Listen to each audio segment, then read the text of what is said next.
Recording. Jeremy, ready when you are. Sure. Hi, Liam. How you doing? Yeah, I'm good, thank you. How are you?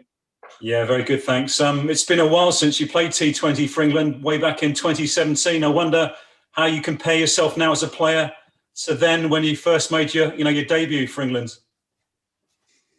Yeah, very different player and very different person. I think that's a good thing about franchise cricket these days is the experiences that you gain all around the world is pretty invaluable when it comes back to coming back into an international setup. So for the first time in my career, I feel like I belong in this environment, and it's nice to be back in this environment. So yeah, like I said, I think I was pretty immature, and yeah, I feel like I'm a much different person now, and even more so as a player.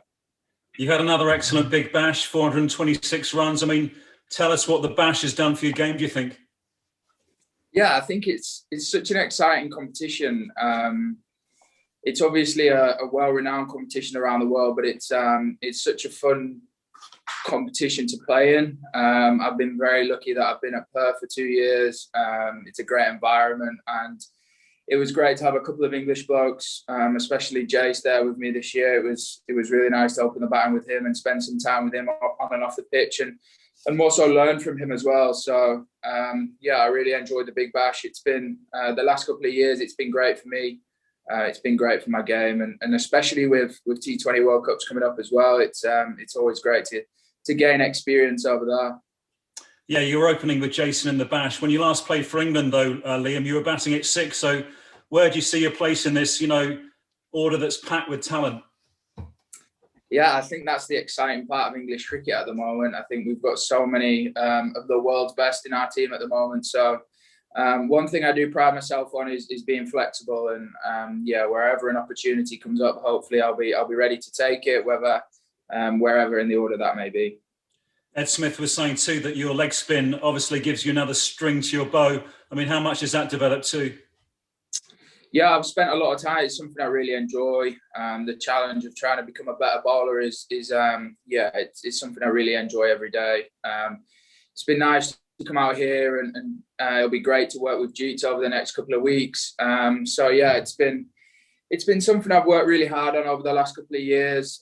It's probably something that it's helped playing at Old Trafford, as spinning white ball cricket is such a massive part of the game there. So yeah, it's something that I'm continuing to work on, and like you said, it adds another string to my bow, and yeah, hopefully in the next couple of years I can try and turn myself into a genuine all-rounder.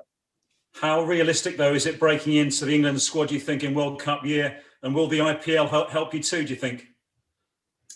Yeah, like you said, it's difficult. There's a reason they're probably one of the best white ball teams, if not the best white ball team in the world at the moment. And it's great to be around the environment. It's great to come in and learn off some of these players. And the IPL is the same. I'm lucky I get to spend time with Joss and Ben, and obviously having Joff there will be great too. So like you said, there's a couple of T20 World Cups coming up, and yeah, the experience over here and the experience of the IPL stand me in good stead. Just finally, Liam, while you were playing the bash, of course, Alex Hales was having a great tournament. He scored, over 500 runs, and some Aussies are wondering when he's going to be back in the England team. And from what you saw, I mean, how well is Alex Hales playing, and is there a way back for him, do you think? Yeah, Alex was playing beautifully in the Big Bash. Towards the end, it was almost like he was winning games on his own. So Alex is playing beautifully at the moment, and he has been for a while as well. But yeah, whether he comes back into the squad, it's way above my pay grade. So yeah, I know one thing's for certain, that Alex is playing some great cricket at the moment. Thanks, Liam. Cheers. Cheers. Cal, please. Hi, Liam. Good to see you. You mentioned there you've matured a lot as a player in recent years. Can you just talk a bit more about that? And also, do you feel the experiences from franchise cricket has helped you develop your game, learning from others around the world as well? Yeah, absolutely. I've spent time in an IPL, played 2 Big Bashes. I've been in South Africa as well as Pakistan. So yeah, I guess playing with all the different players around the world. In 3 months, I spent time around Babar Azam, and then straight into the IPL where we had Steve Smith. So being around those players and watching how they go about their stuff, it's yeah, as a young boy as I was then, quite inexperienced. It's great to learn off. So franchise cricket is a great way to learn, especially while you're not playing international cricket. So we're very lucky that we get these opportunities to go and play in these big competitions, and they're great for developing your game and also for developing you as a person.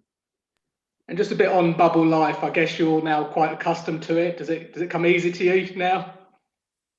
Yeah, thankfully we've got Call of Duty, which gets us through a fair bit of time during the bubble life. Yeah, I guess it's something that we've become accustomed to. We're in a very privileged position where still being able to travel the world doing our job and playing the game that we love. So yeah, it's obviously it gets difficult at times, especially if things aren't going great for you on the pitch. But yeah, like I said, we're in a very privileged position, and it's something that we've got to deal with at the moment. And just the final one for me, obviously after the disappointment of the Test series, do you feel England as a side have a point to prove and end this tour with 2 wins in the limited over series? I think it's a different squad. We've got a really different group of players, and I think it's great for the lads that have been involved in the Test. They've obviously got fresh people around them that have brought energy to the group. So yeah, we know we've played some great white ball cricket over the last couple of years, and I'm sure we're looking to continue that throughout the next couple of series. Cheers, nice one. Cheers. Scott Taylor, please. Hey Liam, Josh was speaking yesterday and said this was probably the last time that England would have a full-strength T20 side available before the World Cup. So just how important is it to have these 5 T20s in the country where the World Cup will be played later this year? Yeah, massively important. I think it gives us great experience. It gives us a chance to work out the pitches. The stadium's obviously new, so it'll be great to see how this goes. But yeah, like he said yesterday, we've got a pretty much full strength side. So against probably one of the best teams in the world. So it'll be a great test for us. And yeah, especially with the T20 World Cup coming up in India, it'll be a great experience. Does that add any pressure on you guys, knowing you have that full strength side for this series? Because there's been a lot of talk about the rest and rotation policy, of course. I think there's always pressure. It's an international series. I just think it's a great experience. It's not only on the field, but off the field, getting used to the environment, and on the field, getting used to the pitches and what life's going to be like in the T20 World Cup in a couple of months' time. So I think that the experience we're going to gain over the next couple of weeks will be invaluable come T20 World Cup time. And you spoke about learning from the great players in franchise cricket. Just how much did you learn off the likes of Babar Azam, as you mentioned earlier? Yeah, loads. I guess just being able to train alongside them, to watch them at training, to travel to games on the same bus as these lads, being able to sit at dinner and chat cricket, and just learn how they go about things on and off the field. It's I guess it's an experience we probably wouldn't have got 10 years ago. So as a pretty inexperienced cricketer, it's been pretty cool to be able to spend time with these guys. And that's another thing with the IPL, you get to spend an extended period with the likes of Josh and Ben, and it'll be great for me to learn off them as well as what I can do in this series coming up. So I guess that's the great thing about franchise cricket, is the amount of different people you play with and that you're able to learn from. Just finally for me, you mentioned the IPL there. Was there ever a temptation, given the rest and rotation and given you average over 40 in first-class cricket, to give the IPL a miss this year, get some runs in red ball cricket at the start of the season, and potentially throw your hat into the ring for the Test cricket in the summer? Absolutely. It was a difficult decision for me this year. I made the decision last year. I had the same sort of, I was in the same situation. I wanted to try and play some red ball cricket. Obviously, things changed very quickly with COVID. And I sat down and had the same sort of conversation this year about what I wanted to do. But ultimately, there's 2 T20 World Cups coming up. I want to try and be in the squad for them. So I guess the best way for me to do that is maybe get an opportunity in the IPL and see what I can do in there. So, like I said, it's a difficult decision. There's probably no right or wrong decision. I still want to play all 3 formats for England, and it's it's pretty difficult to balance all three of them at the moment. But yeah, like I said, I had a difficult decision to make, and hopefully I've made the right one. Perfect. Good luck. Thank you. Rory Dollard, please. Hi, Liam. Looking back at what you said there about feeling maybe like you were maybe less mature when you first played for England, or you were younger.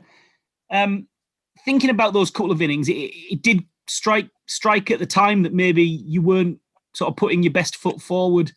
Maybe you were a bit daunted. I just wonder how motivated you are to put that right, really, and leave your true mark on international cricket.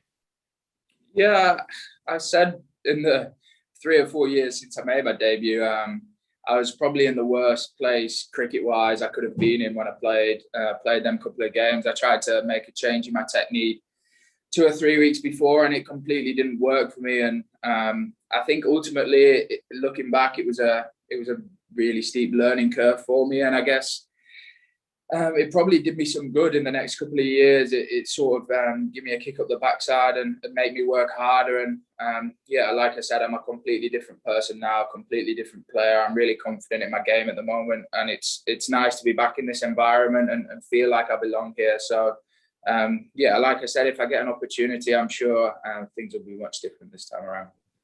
And in terms of sort of stepping up to pressure and stuff like that, I imagine being an overseas pro in Australia, that's about as tough as it gets, because they're not going to give you an easy ride over there if you're not performing.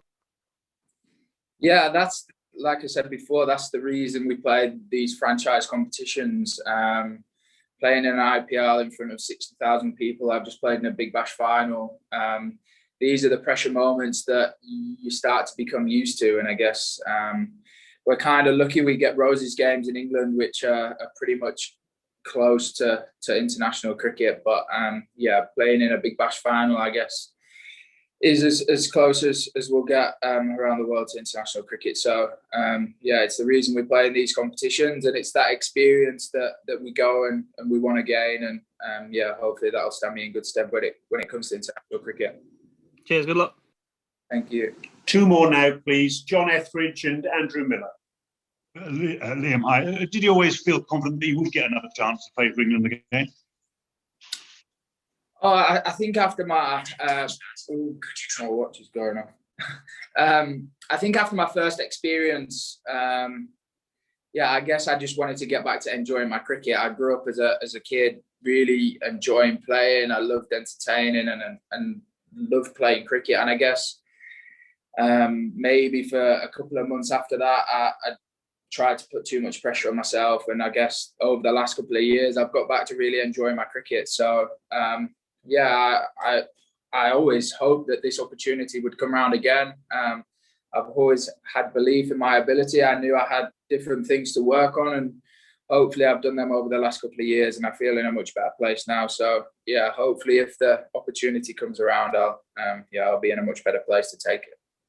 And you had a crack at captain in Lancashire. What did you learn from that? Yeah, I was pretty young and inexperienced when I took on that role. It was a pretty difficult year for me. I guess it was a very steep learning curve. I had a lot to deal with at the time, and I'm really grateful for the opportunity that I did get. It was like I said, a steep learning curve, and I'm glad I took on the role. It wasn't quite for me, but I guess the lessons that I've learned they've helped me over the last couple of years, and I feel as though my game actually improved the year I was captain, even though the results weren't quite as I wanted. My game definitely improved, and it definitely helped me mature as a person, which was the main thing. And is it something you might consider doing again in the future? I guess later on in my career. Right now, probably not. I guess being a county captain is pretty difficult off the pitch. On the pitch was the real easy stuff and the real enjoyable stuff, and I'd do that again tomorrow. It's more the off the field stuff that's pretty time consuming and becomes hard work. So I take my hat off to all the county captains around the circuit. Dane does a great job with us now, so I'm pretty happy to help him out whenever he needs his help. Thanks, Jude. Last of all, Andrew Miller, please. Hi, Liam. Just want to have a quick chat about your spin bowling, because obviously that one thing that Ed Smith mentioned when the selection was made, the same, that the fact you've got this extra string to your bow is a big factor, and particularly I guess in an age of matchups when you can bowl leg spin and off spin. I mean, how significant do you think that could be, particularly with an Indian World T20 coming up at the end of the year as well? Yeah, it's something I've worked really hard on, like I said, over the last couple of years. For this exact moment is to try and make me a little bit more selectable, having that extra string to my bow and being able to spin the ball both ways. It's something I work really hard on in the nets, and it's something I enjoy trying to get better at. It's a real big challenge for me. When it's not your main asset, it becomes a little bit more difficult and a little bit more challenging. So I really enjoy the challenge of bowling at the lads and trying to improve my game. And I guess over the last couple of years, I think my bowling has improved a fair amount, and hopefully that can continue over the next couple of years. Is there one variety that comes out better than the other at the moment, do you think? I guess it's just being able to adjust to the situation. Like I said before, I play at Old Trafford. It's obviously spin friendly there, and it gives me a chance to build confidence that I can bowl both in games and do it successfully. So pretty much all T20 campaign I was bowling my 4 overs and really enjoying the challenge of being able to affect the game with the ball as well as the bat. And I guess it takes a little bit more pressure off your batting as well, knowing that you can produce results with the ball as well. So it's something I really enjoy. Being able to do all 3 things in the game at the moment is massive. And I'll continue to develop my bowling and my fielding, and hopefully my batting can keep developing as well, and keep getting better and enjoying the challenge of getting better at all 3. Fantastic. Thank you. Thank you very much, everyone. Take care. See you tomorrow. Thank you. Cheers, guys.